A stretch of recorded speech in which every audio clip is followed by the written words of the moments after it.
Okay, yes. Hello, I am Uche Ogbuji, and I'm the one keeping you for lunch, so you can start booing now. But hopefully, I won't have you sort of cogitating too hard and squinting at code and all that before lunch. I had a talk that was really in-depth yesterday. I'll have a talk that's pretty in-depth tomorrow. But for today, it's going to be a little bit of a relaxer. So thank you for coming to the Zen of Python, the multimedia experience, aka the ode of code and poetry. It was going to be a little bit more multimedia than this, but when I was preparing this, where I live, I kind of forgot about the realities of network, etc. But don't worry, we'll at least have the code and poetry part, a little bit, not really the music part, unless you are able to help me, and I have an idea for that. But let me introduce myself super quickly. So I'm a Python developer. I've been using Python for a long time. I work in data pipelines, knowledge graphs, AI, large language models, so I've been really interested in hearing all the talks about AI, large language models, etc. Uri Data is the name of the company. There's the link down there. We have a few open source projects. In fact, I'll be talking about a couple of them tomorrow. And this is maybe an obscure joke. So the name of the Python language comes from a British sitcom, a British comedy on TV, the Monty Python show. And their motto was, and now for something completely different. So I have another side. So immigrants, etc., but I'm also a poet, spoken word artist, DJ, composer, etc. I do a lot with music, etc. I have a couple of poetry books. One of them won the Colorado Book Award. I live in Colorado. The other one won a prize in the UK. So I take it pretty seriously, but that's an interesting combination, I think, or at least I think it's interesting, and some people have told me it is. But I want to dig into that and just kind of what insights can we draw from that combining of the creative side and the technical, upright business entrepreneur side. And so I'll just mention, so how did I get that way? I like to think of it as there were two libraries involved.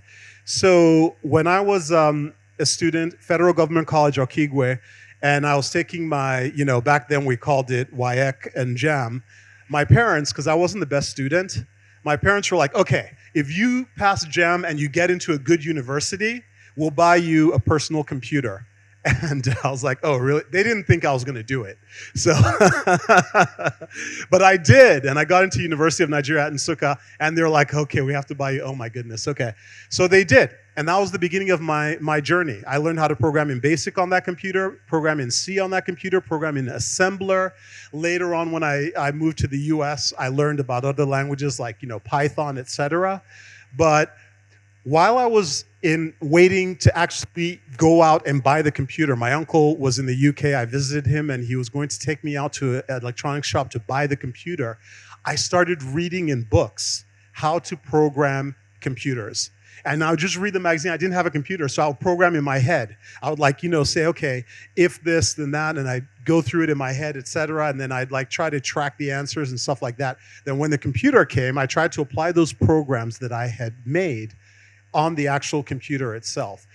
Now, the place I was learning those programming concepts was the library in Luton, UK, where my uncle lived. So I spent every day in the library going through the computer science section, introduction to programming, and just kind of figuring out what I was going to do when I finally got the computer.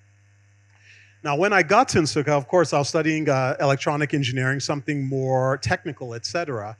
But I soon realized I was missing this whole interesting scene.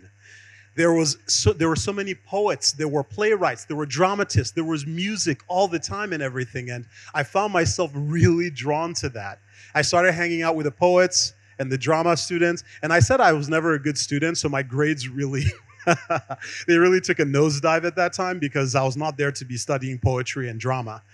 But I spent a lot of time at the library. Back then, it had a really good library. I've heard right now you don't even want to go into that library. Unfortunately, it makes me very sad, but it had a wonderful library, books from all over the world. And I spent a lot of time filling up my education of the arts, of history, of culture, etc. So I like to think those two libraries shaped, who I am in all aspects, of my life. And just to give it a little bit of a flavor, so there will be, like I said, it's not a poetry, talk, but I do want to give a little bit of taste. And like I said, you're going to get plenty of Python from me over between this talk and the next talk.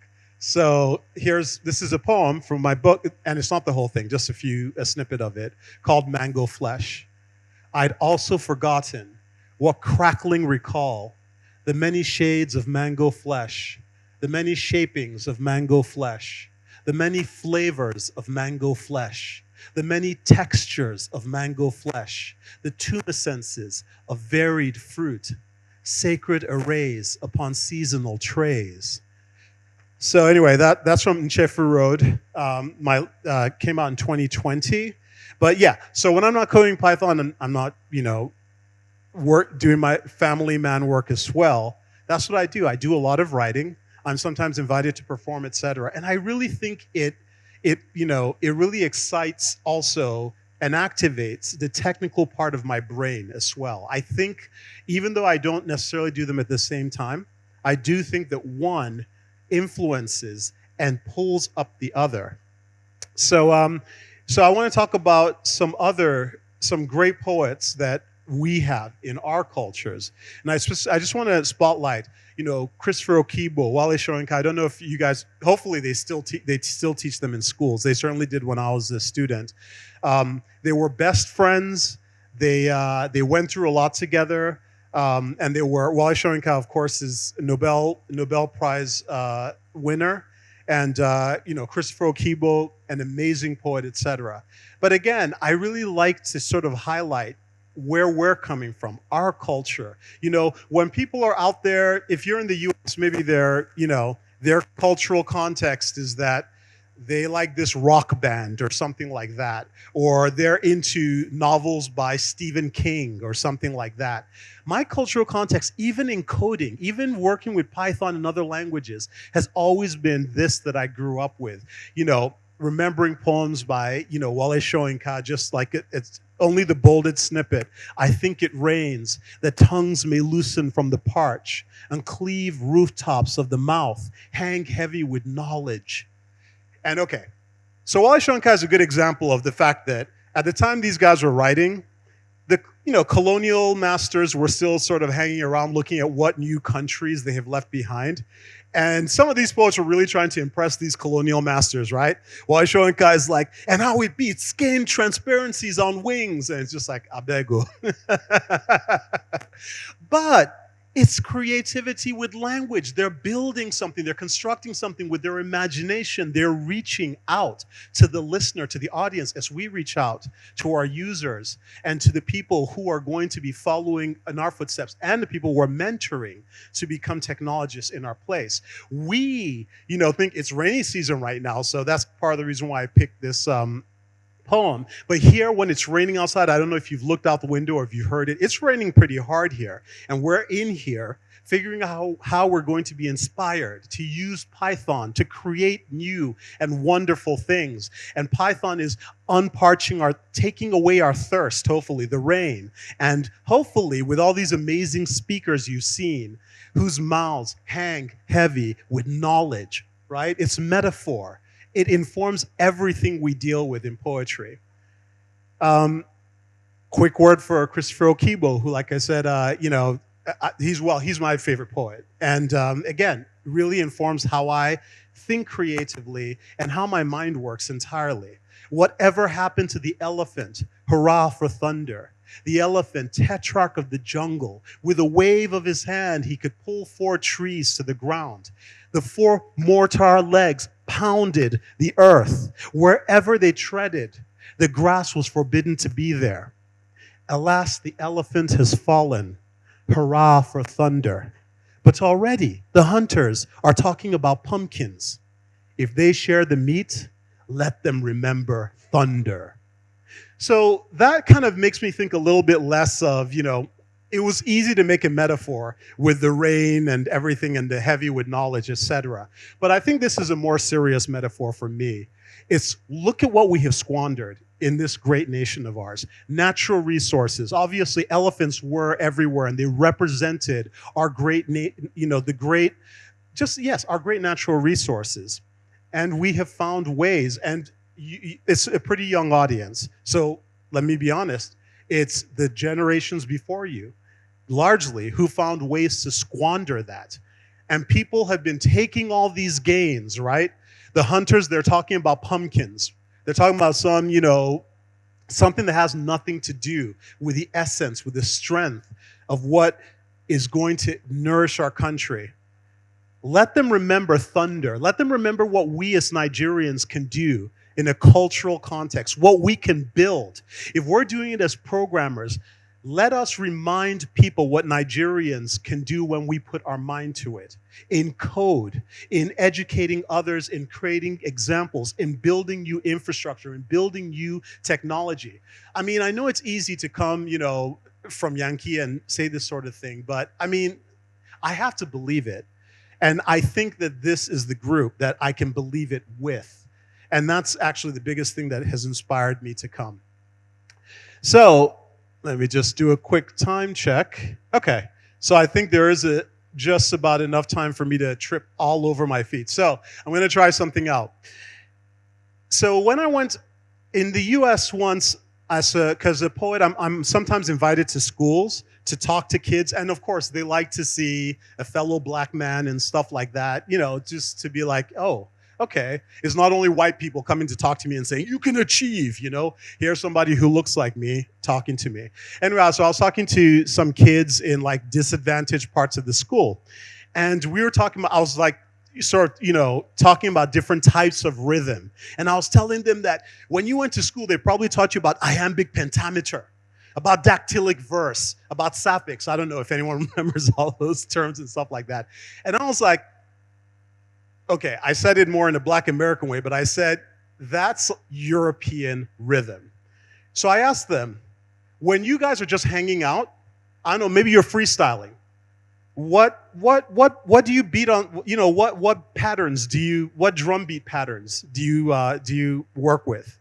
And their eyes lit up, just absolutely lit up. And they came up with a pattern, and the pattern struck me because I was like, wow. So when I was in secondary school, Federal Government College, Okigwe, my class, we kind of had our own little pattern. While we were waiting for the teacher to come, we would just beat it on our desks. And you guys are probably, I'm sure that is still the case for a lot of people. Just kids passing time. We would just beat the pattern on the desks, exactly. So anyway, the pattern that they came up with was something like this. And I just want to check, because I know we Nigerians, we have rhythm. So if you'll do me a favor and try to copy this pattern, I'm going to try something. And like I said, you have a chance to see me stumble on my feet. So here's how it goes.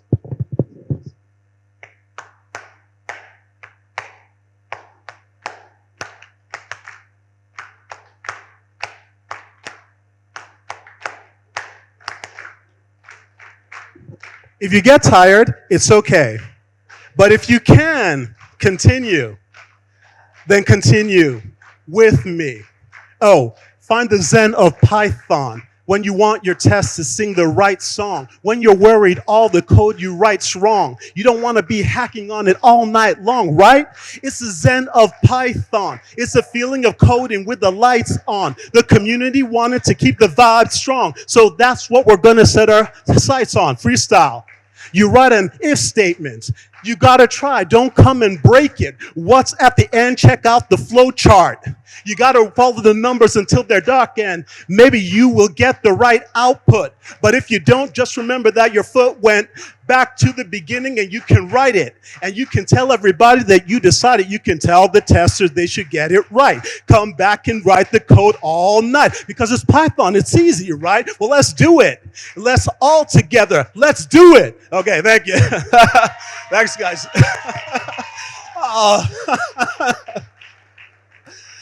You guys are so kind.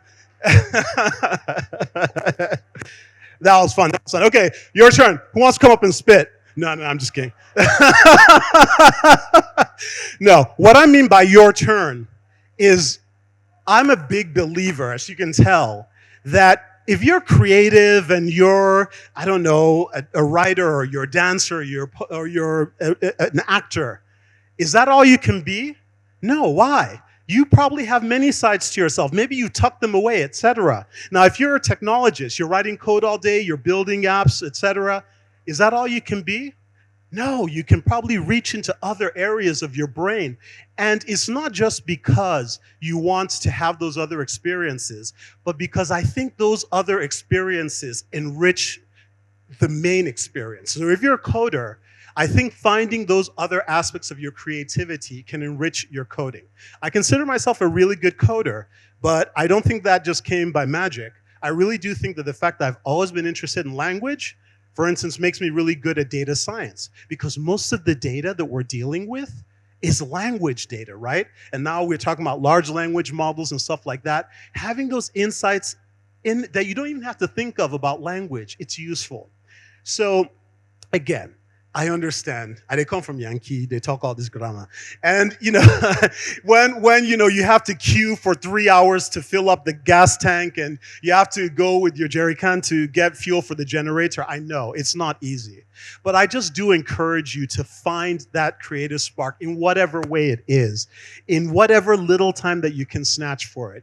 So, find that creative passion and, little ways to nurture it. Practice. So what I do, because I don't have a lot of time either. So I'm a developer. I also, for my sins, I coach a girls' football team, a girls' soccer team in the USA. Because they saw me playing and they're like, okay, we need somebody who really knows the game to teach these kids. So I volunteered. I have 4 kids. They take up a lot of time, etc. So I have a lot going on. How do I find time to practice poetry and work with music? When I take a shower, I usually try to memorize a poem or work through a poem in my head. So practice. Just find an hour, I say. Find 10 minutes a day for whatever. And it could be poetry. It could be drawing. It could be sculpture. It could be music or anything else like that. Find other people who can help build and nurture that passion with you. And most importantly, work with other people. Work with kids. I work a lot with kids, like the kids, who show me that clapping pattern. It is so rewarding. And, at the end of that, like talk about poetry, I could tell. Because they used to be like, poetry is just something, sorry, Black American accent, but poetry is just something the teacher is making me do. And when I left, I could tell. They were like, okay, maybe there's something in this, for me. And then I believe finding ways to make a little bit of money with it actually helps. I sell books in the US and stuff like that. You could sell t-shirts, small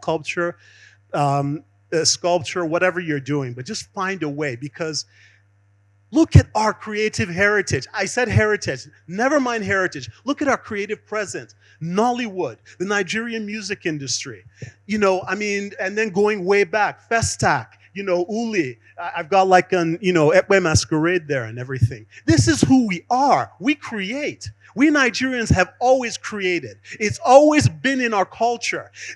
When we go into a creative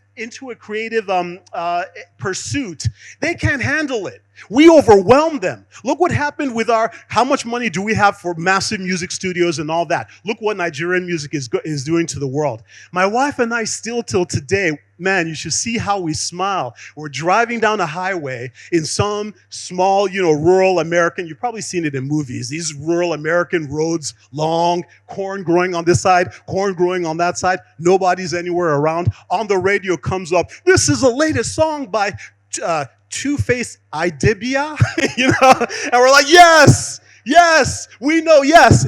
We have come to the USA with Two-Face. We've come to the USA with Burna Boy. We've come to the USA, with Thames, all of them. We bring that fire, and we can bring that fire in every pursuit. And if we apply that passion and what makes us uniquely Nigerian and more broadly, uniquely African, if we bring that into technology, into digital divide, into humanity's future, because let me tell you, we do not want to leave the future of humanity to Europe and America, okay? No. It's not just because of how they treat us, but it's because of how they treat the whole world. We need to be there, and we need to make this happen. So I need to, I want to wrap up, but, thank you. If anyone has any questions or anything, I really appreciate your kindness and attention. I know, it's not really a questions type of talk. Question. But, okay. Do we? All right. I get it if you don't, but yeah, like I say, it's not really a question type of talk, but I just, again, encourage that. Find that creative spark, apply to your work, to the tech, to the Python language, and I can't wait to see what you do with it. So thank you again. Thank you.